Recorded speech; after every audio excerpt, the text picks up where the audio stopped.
오늘 하나님께서 저희들에게 주시는 말씀은 야고보서 1장 1절에서부터 11절까지의 말씀입니다. 저와 여러분들이 함께 읽도록 하겠습니다. 하나님과 주 예수 그리스도의 종 야고보는 흩어져 있는 12지파에 문안하노라. 내 형제들아, 너희가 여러 가지 시험을 당하거든 온전히 기쁘게 여기라. 이는 너희 믿음의 시련이 인내를 만들어내는 줄을 너희가 알미라. 인내를 온전히 이루라. 이는 너희로 온전하고 구비하여 조금도 부족함이 없게 하려 함이라. 너희 중에 누구든지 지혜가 부족하거든 모든 사람에게 후히 주시고 꾸짖지 아니하시는 하나님께 구하라. 그리하면 주시리라. 오직 믿음으로 구하고 조금도 의심하지 말라. 의심하는 자는 마치 바람에 밀려 요동하는 바다 물결 같으니 이런 사람은 무엇이든지 주께 얻기를 생각하지 말라. 두 마음을 품어 모든 일에 정함이 없는 자로다. 낮은 형제는 자기의 높음을 자랑하고 부한 자는 자기의 낮아짐을 자랑할지니 이는 그가 풀의 꽃과 같이 지나감이라. 해가 돋고 뜨거운 바람이 불어 풀을 말리면 꽃이 떨어져 그 모양이 아름다움이 없어지나니 부한 자도 그 행한 일에 이와 같이 쇠잔하리라. 아멘. 오늘 말씀의 제목은 시험을 당하거든 이라는 제목으로 말씀을 전하도록 하겠습니다. 사실 이 야고보서가 쓰여질 때는 이제 초대교회가 많은 핍박을 받을 때예요. 이제 예수님이 십자가에 죽으시고 부활하셔서 승천하신 이후에 초대교회 이제 그 성도들이 예수를 막 전하고 다니고 계속 부흥의 역사가 일어날 때입니다. 그때에 이제 계속해서 이 예수 믿는 자들이 늘어나니까 로마 당국에서 계속해서 이제 핍박을 하기 시작했습니다. 이제 잡아다 죽이기도 하고 이 사람들을 갖다가 계속 시험하고 했었습니다. 여러 어려운 상황들이 있었는데 이러한 상황에서 이제 야고보가 그 성도들에게 편지를 쓰는 것이죠. 그래서 그 시작이 시험을 당하거든이라고 이제 그렇게 시작을 하고 있습니다. 오늘 말씀을 보면 이렇게 돼 있어요. 하나님과 주 예수 1절입니다. 하나님과 주 예수 그리스도의 종 야고보는 흩어져 있는 12지파에게 문안하노라. 흩어져 있대요. 흩어져 있대요. 왜 흩어져 있을까요? 핍박받으니까. 흩어져 있는 거죠. 흩어져 있고 그다음에 그 형제들에게 말하는 것이 내 형제들아 너희가 여러 가지 시험을 당하거든 온전히 기쁘게 여기라. 이는 너희 믿음의 시련이 인내를 만들어내는 줄 너희가 알미라. 인내를 온전히 이루라. 이는 너희로 온전하고 구비하여 조금도 부족함이 없게 하려 함이라. 시험은 우리를 성숙하게 한다는 거예요. 오늘 말씀에서 보면 2절에 시험이라고 하는 단어가 나옵니다. 시험이라고 하는 단어가 시련과 유혹이라는 거예요. 그러니까 시련과 유혹을 또한 당하거든이라고 하는 이 당하거든이 뭐냐면 어떤 의미냐면 우리가 시험을 일부러 만나는 게 아니에요. 여러 가지 시험이 그냥 내가 생각지도 못하게 느닷없이 그냥 닥쳐오는 거예요. 이게 당하다라고 하는 거예요. 그러니까 시련과 유혹이 갑자기 내가 생각하지 못할 때 확 다가오는 상태. 지금 그 상태예요. 근데 어떻대요? 2 절에 보면 내 형제들아 너희가 여러 가지 시험. 한 개가 아니에요. 여러 개예요. 한두 개가 아니야. 내 자신에게도 일이 일어나고 가족에게도 일이 일어나고 갑자기 교회에도 일이 일어나고 회사에도 사업장에도 갑자기 여러 개가 확 터지는 거예요. 예. 그리고 이러한 시험은 반복적으로 닥쳐온다라고 하는 의미가 있습니다. 그럼 여러분들 생각해 보세요. 지금 나도 힘든데 갑자기 집안에 일이 생기고 교회에 일이 생기고 음 갑자기. 근데 그게 반복된대요. 해결했는데 또 일어나고 반복됐는데 아니 했는데 해결했는데 또 일어난다는 거예요. 어떠겠어요? 생각하고 싶지 않죠. 저도 생각하고 싶지 않아요.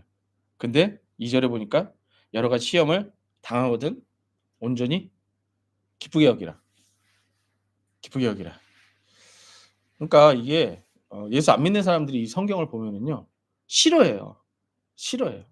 제가 예전에 음 어느 집사님이 편찮으신 집사님이 있었어요. 근데 신앙심이 좋아요.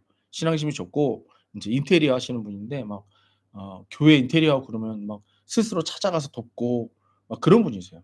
근데 이분이 그때 무슨 뭐 등이 아팠나 뭐 척추가 아팠나 막 그랬을 거예요. 너무 인제 힘든 상황이 된 거예요. 움직일 수가 없잖아요. 등이나 척추가 이렇게 있으면. 그래서 수술도 계속 반복되고 그러는데 그분하고 인제 이런저런 이야기를 하다가 그분이 이런 얘기를 해요. 사람들이 저 위로하려고 힘내라고 이야기를 합니다.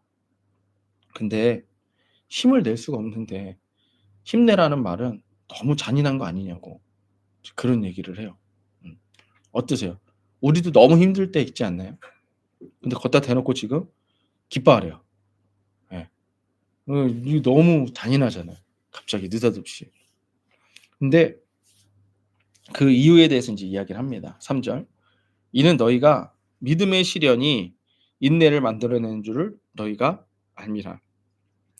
여기서 이 믿음의 시련이라고 하는 단어가 금이나 은을 뜨거운 불에 넣고 녹여서 불순물을 제거하는 일을 말합니다.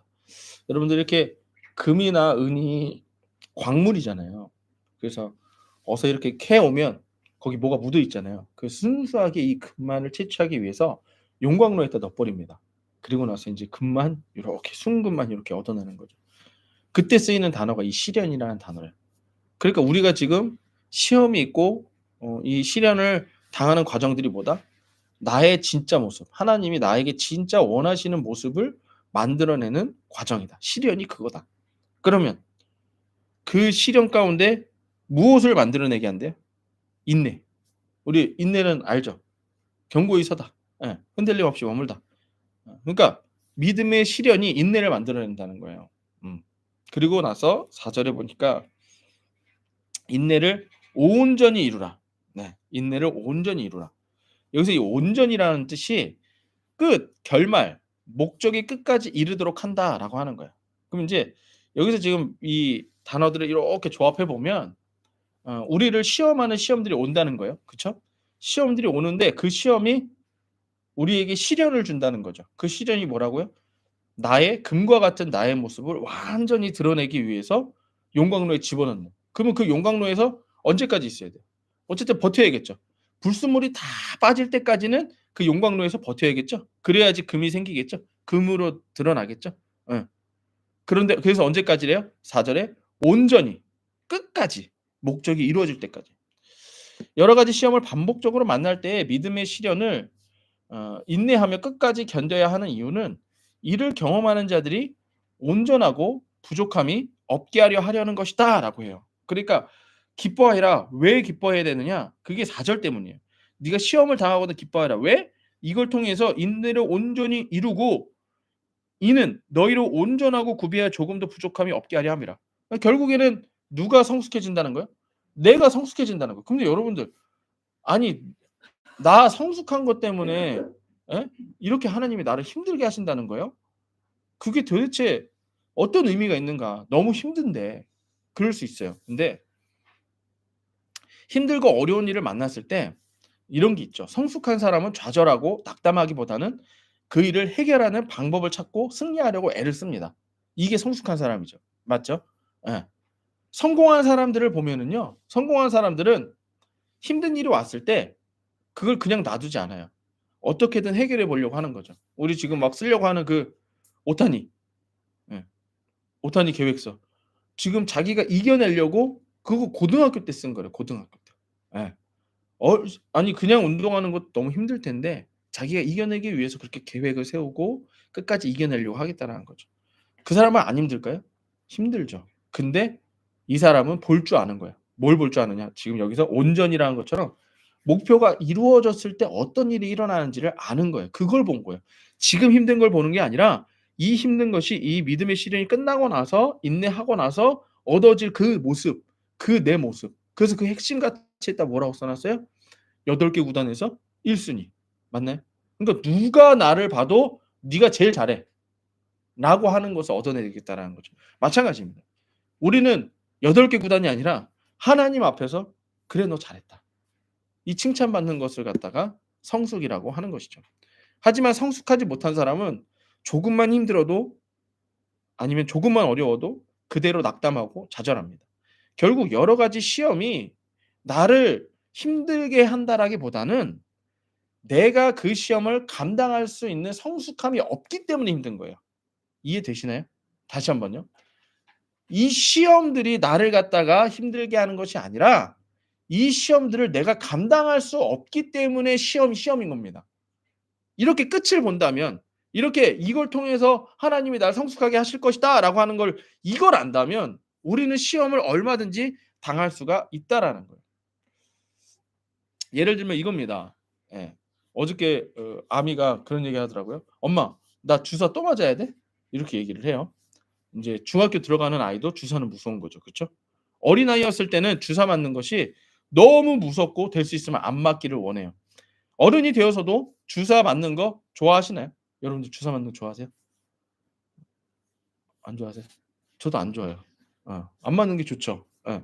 하지만 어른이 되어서는 왜 주사 맞는 것을 갖다가 맞을 수가 있게 되냐면 독감 주사를 맞으면 독감에 걸려서 오랫동안 고생하는 것보다 그 짧은 순간 탁 맞고 독감에 안 걸리는 것이 더 유익이라는 걸 알기 때문인 거죠. 맞나요? 결과를 알기 때문에. 마찬가지입니다. 우리에게 오는 시험들에 대해서 우리가 어 그것 자체를 어려워하거나 힘들어한다라면 그게 지금 하나님이 우리를 성숙하게 만들려는 거예요. 그 끝을 보게 만드신다라는 것입니다. 그게 시험의 목적이라는 거예요. 우리 삶에서도 마찬가지입니다. 여러 가지 고생을 해 보신 분들은 작은 고생들이 별로 어렵지가 않아요.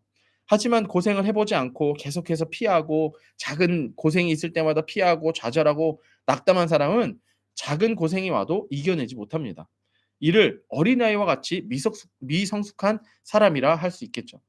초대교회 성도들은 예수를 믿는 것이 목숨을 걸어야 할 만큼 큰 믿음이 필요했었습니다. 왜냐하면 우리처럼 이렇게 소리 내서 뭐 찬양도 못 하고요. 예. 뭐 전도는 당연히 못 하고요. 그랬던 시기입니다. 그런데 여러분들 믿음을 지키지 않으면 어떻게 돼요? 지옥과 천국이거든요. 끝내 믿음 지키지 않으면 지옥과 천국이에요. 이 차이를 알기 때문에 이들은 믿음을 지켜냈었어야 되는 거예요. 마찬가지입니다. 우리들도 마찬가지입니다. 예. 목숨을 걸어야 될 만큼 그러한 믿음이 필요한 건 이때나 지금이나 마찬가지예요. 근데 왜 우리는 지금 예수 믿는 사람들은 목숨을 걸지 않을까요? 진짜 시련이 없기 때문에. 뭐냐? 이때는 예수 믿는다고 하면 죽였어요.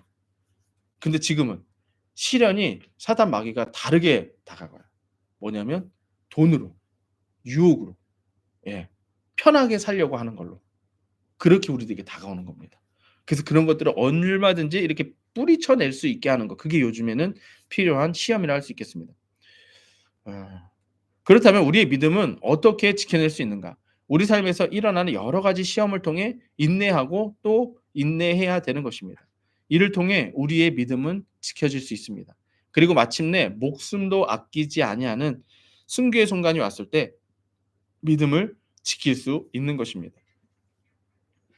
시험이 왔을 때 두 번째는 예수님의 성숙을 바라보라는 거예요.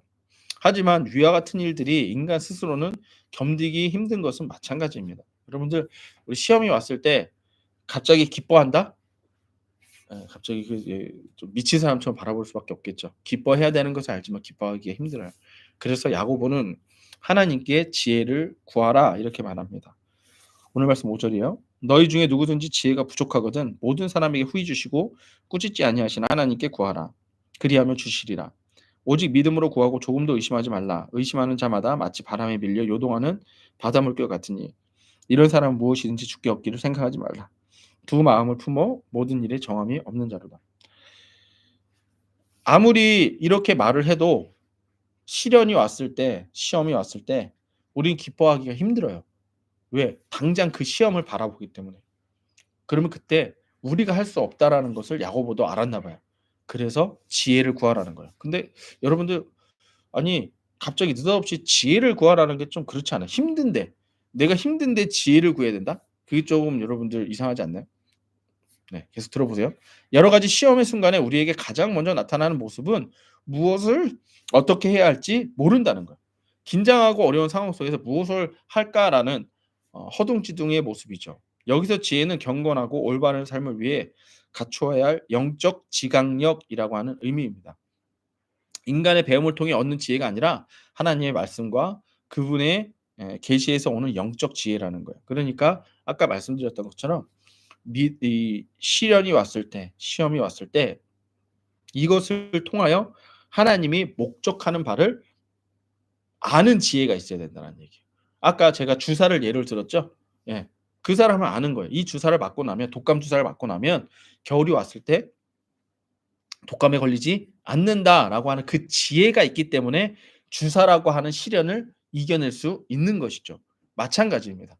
이 시험과 시련이 우리들에게도 이겨낼 때 지혜가 필요한 이유는 무엇이냐면 하나님이 이것을 통하여 어떻게 말씀하고 계시는가? 이것을 통하여 무엇을 우리들에게 원하시는가? 그 영적 지각력이 있으면 마땅히 이 지혜로서 이겨낼 수 있다라는 것입니다. 지혜를 믿음으로 구해야 하는 이유는 하나님께서는 반드시 후히 주시는 분이기 때문이라고 이야기를 합니다. 5절이죠. 너희 중에 누구든지 지혜가 부족하거든 모든 사람에게 후히 주시고 꾸짖지 아니하시는 하나님께 구하라 그리하면 주시리라. 하나님이 후히 주신대요. 얼마든지 많이 주신대요. 하나님께서 우리들에게 얼마든지 많이 가장 많이 주신 게 무엇인가요? 하나님 우리에게 주신 것 중에 가장 큰 게 뭘까요? 네? 예수 그리스도를 주셨죠.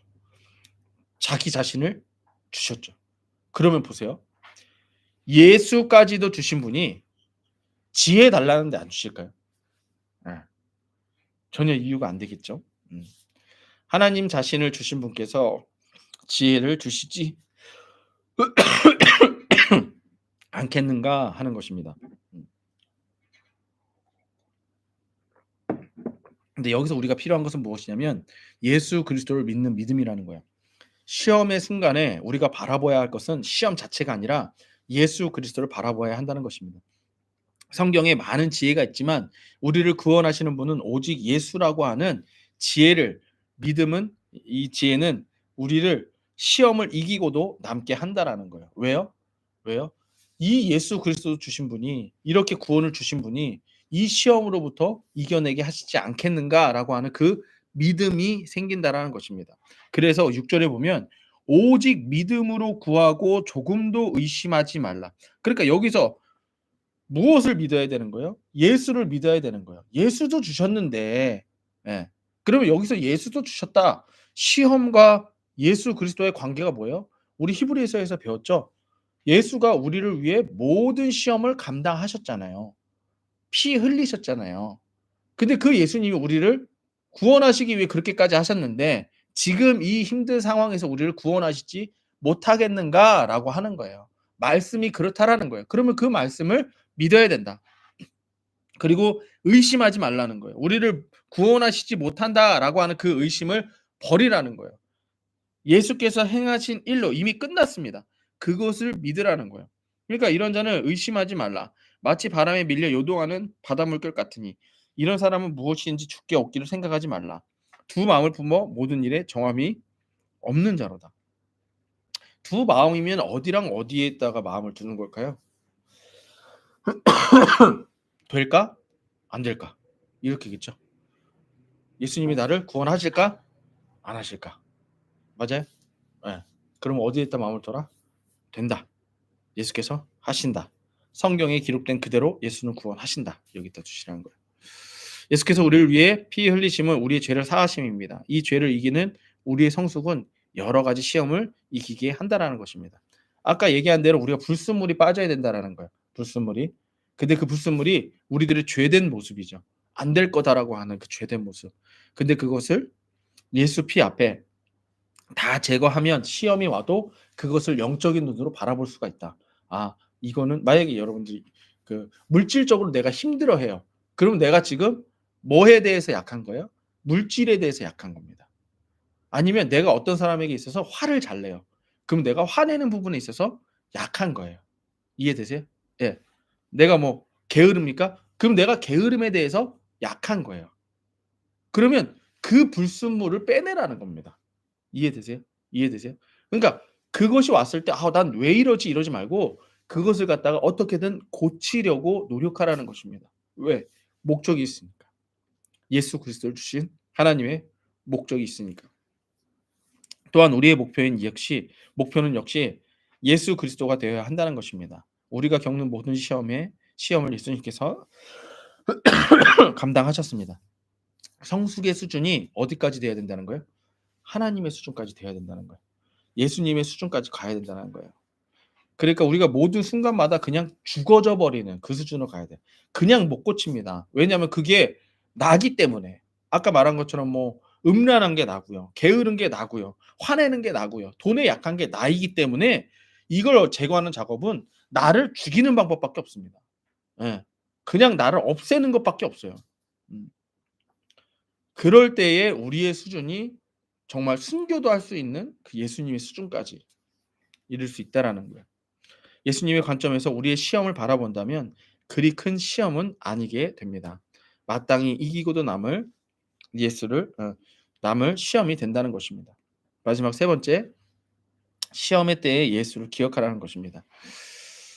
시험의 때에 예수를 기억하라. 시험의 때에 예수. 그러니까 우리가 예수님을 잊어버리지 말고 잘 나갈 때에도 그때 시험을 이기게 하신 예수님을 기억하고 또 어 잘 나가지 못하고 또 힘들 때에도 또 그전에 시험의 때 그 예수님을 기억하라는 거예요. 9 절. 낮은 형제가 자기의 높음을 자랑하래. 이거 뭘까요? 내가 너무 낮다고만 생각하지 말라는 거예요. 왜? 예수가 나를 높이셨기 때문에. 10 절. 부한 자는 자기의 낮아짐을 자랑하려. 왜? 크신 예수님 앞에서 나는 낮을 수밖에 없기 때문에. 이는 그가 풀의 꽃과 같이 지나감이라. 해가 돋고 뜨거운 바람이 불어 풀을 말리면 꽃이 떨어져 그 모양의 아름다움이 없어지나니 부한 자도 그 행한 일에 이와 같이 쇠잔하리라. 그러니까 여러분들 앞에서 얘기한 대로 계속해서 자기를 부인하라는 거예요. 예. 잘 나가도 아니야. 내가 지금 이렇게 잘 나가는 건 예수님의 은혜야. 못 나가도 아니야. 어. 예수님이 날 높여 주실 거야. 이렇게 가라는 거예요. 부한 자는 자기의 낮아짐을 자랑하라는 이유는 인간 스스로 높아지는 것은 언제나 낮아지기 때문입니다. 이 모든 과정은 시험을 만났을 때에 예수를 경험한 자들이 배우는 삶의 태도입니다. 그러니까 과거에 나에게 예수께서 행하신 일들을 잊지 말라는 거예요. 그걸 계속 기억하고 계속해서 나를 갖다가 예수로 바꿔가라는 거예요. 내가 낮아 보여도 예수로 높아질 수 있고 내가 높아 보여도 예수와 비교한다면 낮아질 수밖에 없다라는 것입니다. 이 모든 것은 시험의 때에 우리에게 나타나고 경험되게 되어 있다라는 것입니다. 간증문을 읽어 드리고 마치도록 하겠습니다. 시련이 믿음이 되어 부모님의 혼전 임신으로 모두가 낙태를 권유했지만 믿음이 있던 어머니는 결혼하고 저를 낳으셨습니다. 그러나 믿지 않는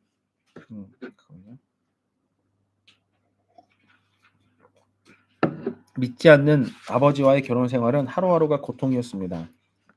그러다가 제가 고등학교 때 결국 어머니는 이혼하고 집을 나가셨습니다. 저는 대학생이 되어 어머니와 살게 되었는데 만나는 분이 있다는 사실에 시험이 들어 어머니를 정죄했습니다. 그리고 내 힘으로 살아보겠다며 교회도 떠났습니다.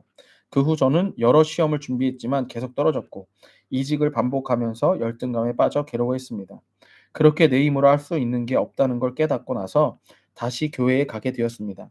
주일 성수를 하며 말씀을 묵상하고 삶에 적용하고자 노력하다 보니 어머니도 교회에 나와 큐티하면서 재혼하려던 분과 관계도 정리하셨습니다. 그리고 어느 날은 제게 이혼해서 미안하다고 사과하셨습니다. 저는 이제 아버지만 변하면 된다는 생각이 들어 오랜만에 아버지를 찾아뵈었습니다. 그러나 아버지의 혈기는 더 심해져 있었습니다. 제가 아버지께 정신과에 가서 상담을 받고 약도 드셔보자고 하니 아버지는 자신을 무시한다며 크게 화를 내셨습니다. 이 사건으로 저는 가정이 회복되기를 원한다고 하지만 사실은 이혼 가정이라는 딱지를 떼고 싶은 마음에 기도로 준비하지 않은 게 제 모습을 보게 되었습니다.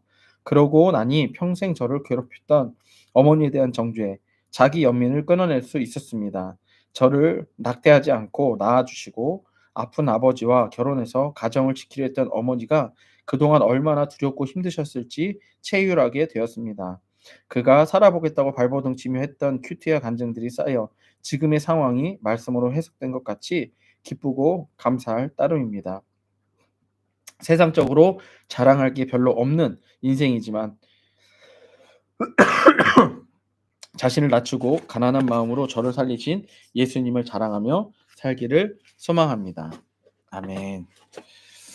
예, 우리 다 함께 기도하겠습니다.